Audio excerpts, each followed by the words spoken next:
आज मित्रों, कहने को तो कोई महाभारत की युद्ध की धुंध भी नहीं बज रही है, कहने को कोई पांचजन्य शंख नहीं फूंक रहा है, कहने को कहीं कोई अर्जुन गांडीव धनुष की टंकार नहीं मार रहा है, परंतु मित्रों, साथियों, बंधुओं, मैं आज बता दूं कि कुछ लोग ऐसे हैं जो कौरव हैं और वो अपने अपनी चालों की पांसे फेंकते जा रहे हैं।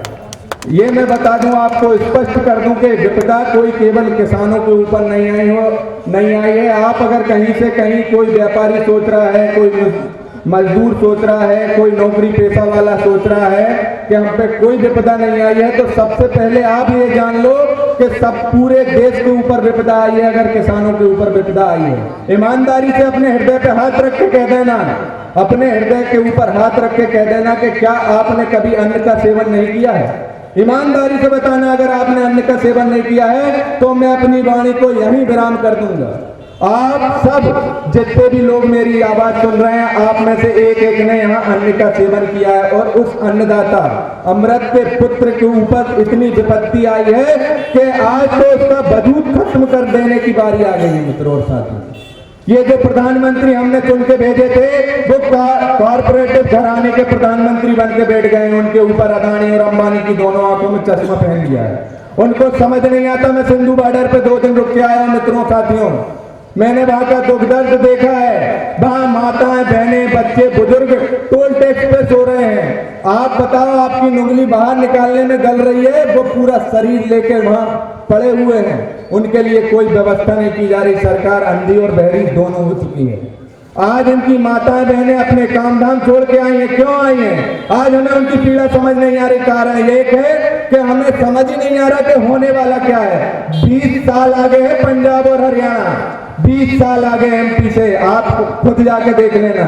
वो हर चाल को समझ लेते हैं सरकार क्या करने वाली है। उन्होंने पूरे कानून को समझ लिया है। आज तो कायदे से हमें पता ही नहीं है कि 3 कानून के नाम क्या है। मैं आप पूछूं तो 10-20 लोगों को मालूम होंगे। पूरे मुखाग्र छोटे छोटे बच्चे या तीनों कानून का ब्यौरा दे रहे हैं कि इससे क्या नुकसान होगा, क्या फायदा होगा।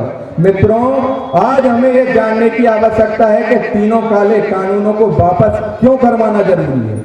अगर ये कानून वापस नहीं हुए तो मैं आपको गारंटी दे रहा हूं, जो नौकरी कर रहे हैं उनकी नौकरी चली जाएगी, जो खेती कर रहे हैं उनकी खेती चली जाएगी, और जो मजदूरी कर रहे हैं उनकी मजदूरी तो मिलना बंद ही हो जाएगी। क्योंकि पूरा काम मशीनों से होगा। पूरी खेती विदेशी लोग, आक्रांत कंपनियां करेंगी। हम क्या करेंगे? ढोल मजीरा बजाने के सिवा हमारे पास कोई काम नहीं रहेगा। आज सरकार ने हमारी नस पकड़ रखी है। हमारी नस क्या है हमें समझ ही नहीं आता। हमारी नस क्या पकड़ रखी है उन्होंने? हमें राम मंदिर में उलझा दिया, कोई को हिंदू मुस्लिम के आक्रांत में उलझा दिया। कब तक इनमें उलझे रहोगे? अरे राम मंदिर बनाने से देश का कल्याण नहीं हो सकता, हिंदू मुस्लिम को आपस में भिड़ाने से कल्याण नहीं हो सकता, या चुनाव आए तो पाकिस्तान जाने से चुनाव जीतने से हल नहीं हो सकता आपका। आपकी समस्या का हल हो गया, हमने मान लिया हमारे लोगों से गलती हो गई, पाकिस्तान के ऊपर फायर कर दिया, हमने मान लिया, सर्जिकल स्ट्राइक कर दिया, हमने मान लिया, पर इस देश का कल्याण क्या किया ये बताओ आप। आज आपको बताना पड़ेगा। सम्माननीय, परम सम्माननीय नरेंद्र भाई दामोदर दास जी मोदी, ये देश आपसे पूछ रहा है, एक युवा आपसे पूछ रहा है, एक महिला आपसे पूछ रही है कि आपने इस देश को दिया क्या? राम मंदिर बनाना हल नहीं है, राम राज लाना देश में हल है। राम राज जब तक नहीं आएगा, जब तक इस देश का स्वाभिमान नहीं बच सकता। एक ईस्ट इंडिया कंपनी ने आज तक हम भोग रहे हैं उसकी करामात को। आज भी हम गरीब हैं, हमसे टीन नहीं बदला रहे, छत नहीं डल रहा है। ईस्ट इंडिया कंपनी इंग्लैंड देखो जाके, एक बार अगर वीडियो पे भी देख लोगे तो स्वर्ग जैसा दिखेगा। हमारे भारत को एक कंपनी इतना नीचे गिरा सकती है तो मैं मानता हूं अगर 10-20 कंपनियों को श्रीमान नरेंद्र भाई दामोदर दास मोदी ने अगर दे गए तो अपने आने वाली पीढ़ियां तो कुछ नहीं कर पाएंगी। और ये आपकी महती जिम्मेदारी है। मित्रों और साथियों, बुजुर्ग बंधुओं, युवा बंधुओं, सबसे ज्यादा महती भूमिका है युवाओं की। आज आपको पार्टी छोड़ना पड़ेगा। वो अगर कांग्रेस गलत करती है तो कांग्रेस को गलत बोलने वाले भी यहाँ पूर्व विधायक हमारे ओम प्रकाश हजारीलाल रघुवंशी जी बोले बैठे हैं। अगर आज आप बीजेपी में, हमें कोई दिक्कत नहीं, बीजेपी में रहो, हमें जहां रहना आपको वहां रहो, पर आज जब आपके वजूद की लड़ाई लड़ने का वक्त आया है तो आपको घर से निकल के आना पड़ेगा। क्योंकि आज आपके वजूद की लड़ाई है। आने वाली पीढ़ी, आपकी आने वाली पीढ़ियां आपको कोसेंगी अगर आपने इस लड़ाई को ईमानदारी से नहीं लड़ा। आज हम कहते हैं अभी तो ये अंगड़ाई है, आगे और लड़ाई है। कोई अंगड़ाई नहीं है, अभी तो ये अंगड़ाई है, अब सीधी ही लड़ाई है। कोई काम नहीं है, अब लड़ना ही पड़ेगा। आपके और हमारे पास केवल एक ही निदान है कि हमें लड़ना ही पड़ेगा। एन कैन प्रेग्नेंट जैसे भी हो, काले कानून वापस चाहिए। इतना अधिक मुझे समय दिया नहीं गया है, मैं इस मंच के लायक हूं नहीं, परंतु मुझे अगर समय दिया गया है तो मैं बोल लेता हूं। भैया का भी आदेश आया, अभी आपको और बोलना है तो मैं बता दूं कि वहां स्थिति क्या है। मैं कोई नेता वेता नहीं हूं, मैं तो आपका साधारण सेवक हूं। मैं बताने आया हूं कि वहां पर स्थिति क्या है। आज की स्थिति में जिस पुलिस ने वहां पर लाठियां बरसाई, अगर यहाँ कोई के रिश्तेदार हो फोर्स में तो आप पता कर लेना, जिस पुलिस ने उनके ऊपर आंसू गैस के गोले छोड़े, जिसने उनमें पानी की बौछार छोड़ी, उनको आज लंगर द्वारा भोजन किसान करवा रहा है। उनको ठंडी में ओढ़ने के लिए कंबल किसान दे रहा है। जब वर्षा हुई तो उन्हें रुकने के लिए आसिया किसान दे रहा है। उस किसान को पता है कि ये मेरे बेटे हैं। आपस में लड़वा कौन रहा है? हमको केवल एक नुमाइंदा जो अदानी अंबानी कॉर्पोरेटिव घराने का व्यक्ति है, वो हमें आपस में लड़ा रहा है। आज हमें समझना होगा कि हमें लड़ना किससे है। हमें लड़ना स्वयं से है, हमारी मानसिकता, हमारे दृष्टिकोण से है। मित्रों, हमारा दृष्टिकोण बन गया है हिंदुत्व हिंदुत्व हिंदुत्व, सिख सिख सिख, जैन ईसाई ईसाई, मुस्लिम मुस्लिम मुस्लिम।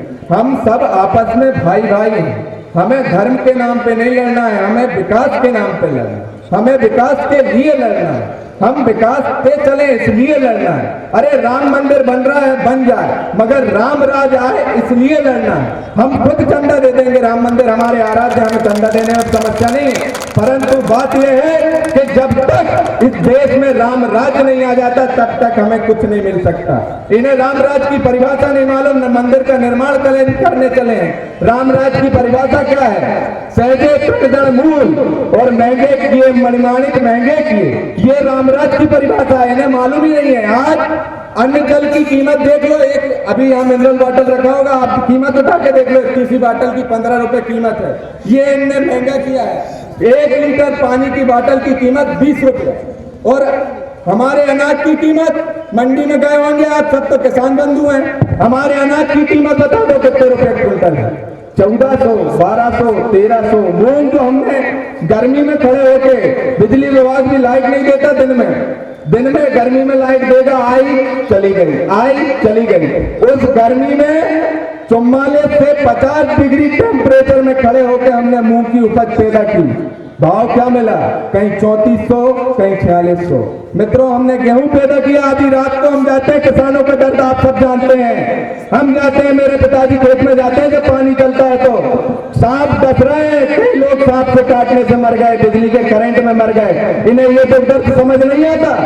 अरे तीन कृषि अध्यादेश लाए थे, हम स्वागत करके आपका माला पहनाने हम आते, जब आप उसमें केवल एक बात जोड़ देते कि कृषि कानून में जो भी जीन्स किसान पैदा करता है उनको हम पूरी कीमत में खरीदेंगे, लागत के आधार पर लाभकारी मूल्य देंगे। C2+ स्वामीनाथन रिपोर्ट के आधार पे आपका माल खरीदने की हम पूरे बरस, जैसे सोसाइटियों में बिकता है वैसे पूरे बरस आपको ये कीमत मिलेगी।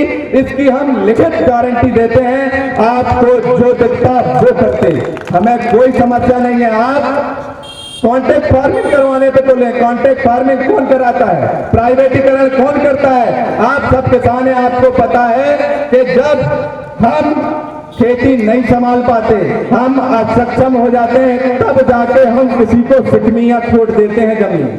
इसी को आप समझ लें कि ये देश को संभाल नहीं पा रहे हैं। रेलवे प्राइवेटीकरण, बिजली विभाग प्राइवेटीकरण, SDM प्राइवेटीकरण। अरे बनाया तुम्हारे बाप ने इनको, बनाया कांग्रेस सरकार ने है। ईमानदारी से विश्वास दिलाना कि तवा डैम नहीं होता तो सिवनी मालवा सिंचित होते नहीं होती, ये कांग्रेस की देन है। आज कांग्रेस का नमक अदा करने की बारी, अगर कांग्रेस हमारी लड़ाई लड़ रही है तो आपको ईमान धर्म से चलना होगा और कांग्रेस का साथ देना होगा।